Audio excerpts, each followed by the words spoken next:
Assalamualaikum warahmatullahi wabarakatuh. Om Swastiastu, Shalom Namo Buddhaya, salam kebajikan untuk kita semua. Para dewan juri, panitia, dan hadirin. Tahukah Anda bahwa setiap harinya seorang perawat bergulat dengan berbagai tanggung jawab yang berat? Tak hanya mencatat ratusan data, tetapi juga memikul tanggung jawab fisik yang kadang tak terkira, ditambah harus berpacu dengan waktu yang melaju tanpa jeda. Sebuah penelitian mendapati fakta bahwa dalam 12 jam kerja, seorang perawat bisa menginput hingga hampir 900 data secara manual. Ini bukan cerita fiksi.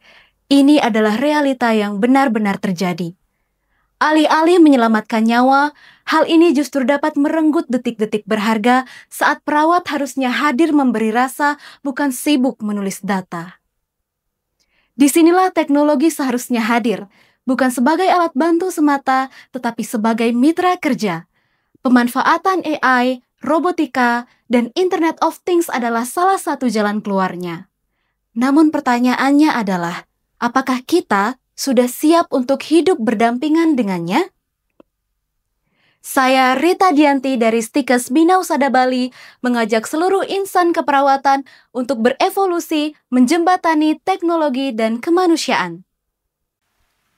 Di era ini, tuntutan terhadap pelayanan kesehatan tidak hanya soal kesembuhan, tapi kecepatan, ketepatan, dan keamanan.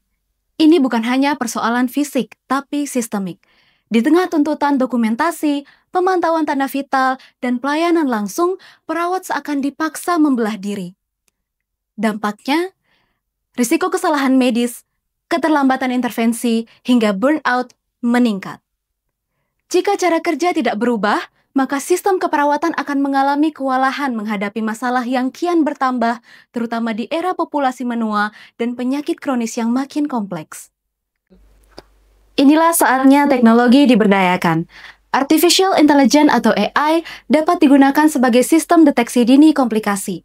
Sebuah studi di Spanyol menemukan bahwa penggunaan sistem peringatan dini berbasis AI dapat menurunkan risiko keterlambatan penanganan pasien gawat darurat hingga 15%. Di Indonesia sendiri, penggunaan robotika dalam tugas logistik selama masa pandemi terbukti meminimalisir kontak langsung dengan pasien COVID. Dan Internet of Things atau IoT memungkinkan pemantauan tanda vital pasien secara real-time yang dapat langsung terhubung ke dalam rekam medis digital. Semua inovasi ini tidak hanya meringankan beban dan mengurangi risiko, tetapi juga membebaskan perawat untuk kembali hadir secara holistik. Namun, kita tidak boleh memandang teknologi dengan kacamata optimisme buta. Terdapat beberapa tantangan yang harus kita antisipasi. Pertama, kesenjangan kompetensi digital. Kedua, isu etika dan keamanan data. Yang ketiga, risiko dehumanisasi layanan. Tanpa kesiapan, digitalisasi justru dapat memperlebar kesenjangan dan mereduksi nilai-nilai kemanusiaan. Lalu, apa yang bisa kita lakukan? Pertama, kita harus menyadari bahwa teknologi seperti AI, robotika, dan Internet of Things bukanlah pengganti perawat, melainkan mitra kerja profesional. Yang kedua, bekali diri dengan literasi digital meliputi pemahaman algoritma AI, prinsip kerja robotika, dan etika penggunaan perangkat berbasis IoT. Dan yang terakhir adalah, jangan pernah melepaskan nilai empati dan kemanusiaan dalam pelayanan. Karena sejatinya, masa depan keperawatan bukan tentang siapa yang paling canggih, tapi tentang siapa yang mampu menjembatani antara teknologi dan kemanusiaan. Maka dari itu, mari kita mulai perubahan itu dari diri kita, dari hari ini, dan dari tempat kita berdiri. Karena masa depan pelayanan kesehatan bukan sesuatu yang kita tunggu, tapi sesuatu yang kita bentuk bersama. Terima kasih. Wassalamualaikum warahmatullahi wabarakatuh. Om Santi, Santi, Santi Om.